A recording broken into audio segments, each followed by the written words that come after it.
old-style capitalists exploited the poor by paying them ever higher wages. We exploit them by selling both them and their kids off to whoever will shove a thin dime in our direction. Dropping a penny in the hollow plates of the poor, keeping 8 cents for ourselves, and using the last penny as collateral to borrow 10 more.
Divine greetings, African royals, wherever you are.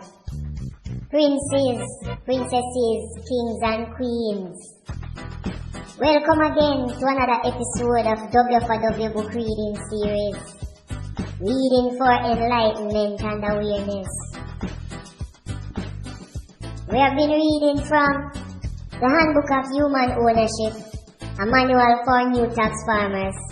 And we are now at chapter 15. However, let's pause a bit and give a warm welcome to our new subscribers. We truly thank you for joining us, and if this is your first time, please make sure to check out the previous episodes and the chapters we have already covered after you finish watching or listening to this episode. So you can be fully caught up with the rest of us. Remember to subscribe and share the session if you haven't already done so others can partake of these truth nuggets. And also remember to click the notification bell so you are notified when we upload a new episode.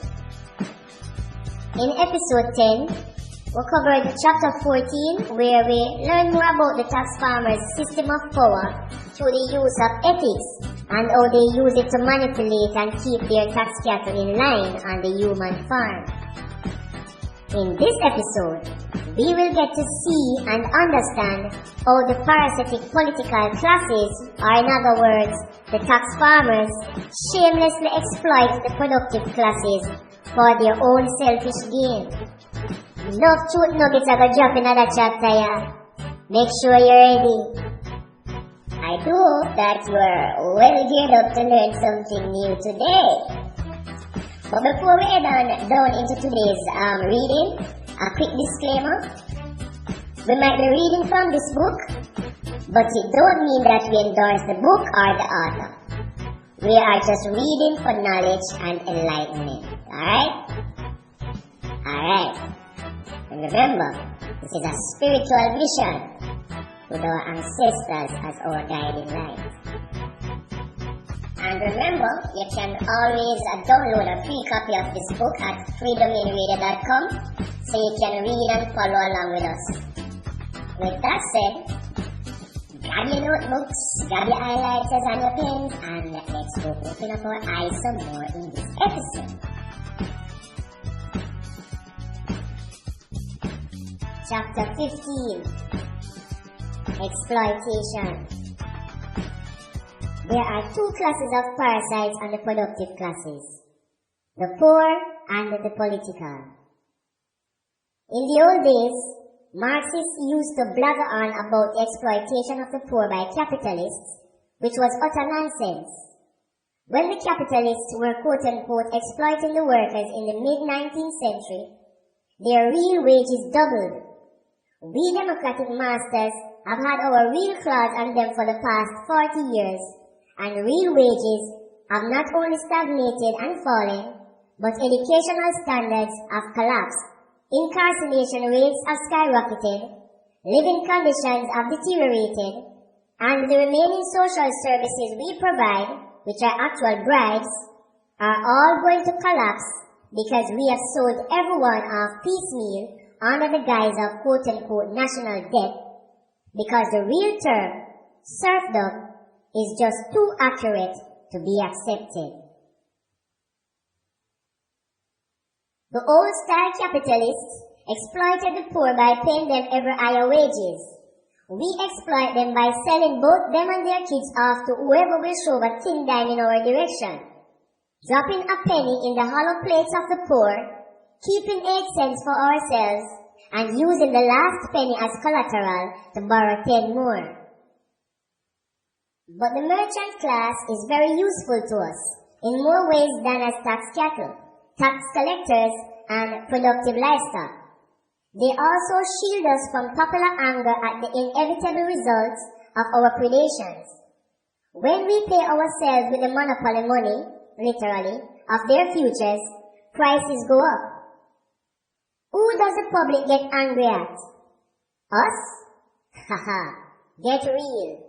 We don't teach them a damn thing about real economics. No. They get angry at the checkout girl at the local convenience store for high prices. And of course, we always promise to quote-unquote investigate the source of such shocking inflation. It's pretty easy to pretend to investigate a mirror. The strange thing as well is that we educate their kids, and then they expect these lost souls to be somehow objective about us. Imagine if a kid went to a school run by a government post office. Would you expect him to learn any form of critical thinking about the post office? Of course not. He would get endless lessons on how wonderful, benevolent, and friendly post office workers were, and how before the post office became a government monopoly, private mail carriers stole checks from starving widows, abused their workers, and overcharged their helpless customers. You wouldn't expect even a slither of truth to fall through the cracks of propaganda.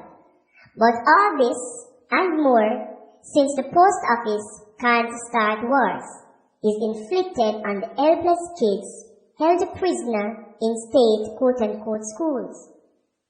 So people arrive at adulthood worshipping the state that stole from their parents, crushed their minds under forced indoctrination, sold them into serfdom for the rest of their lives, and programmed them for endless obedience.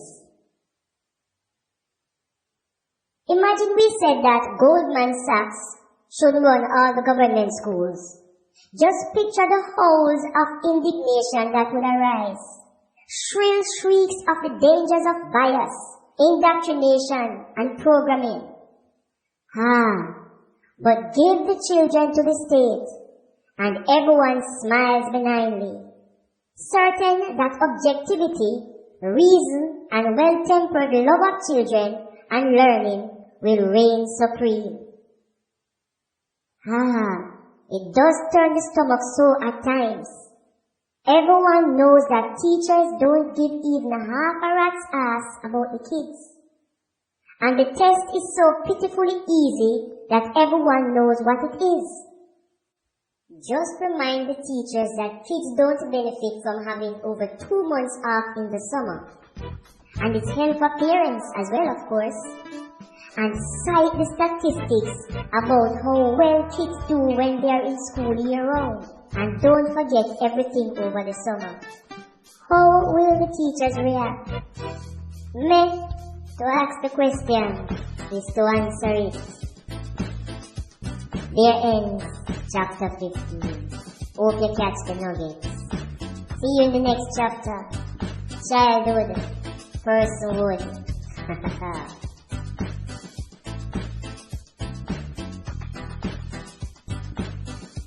So, we've reached the end of today's episode, and thanks again for listening, and I do hope that you learned something new today.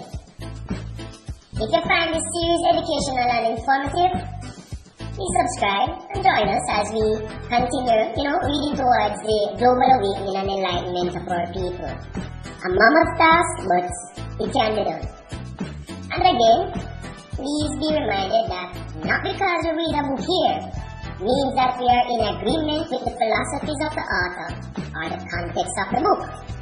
We are simply reading to become more knowledgeable about things we didn't know about but should. If it exists, then why shouldn't we know that it do? Just simply that. Give thanks again, and thanks for stopping by. See you in the next episode. And please remember to like, share, and subscribe, and drop your analysis in the comment section, whether you read the book already or you're just reading the book with us. Your comments are welcome, okay? Give thanks.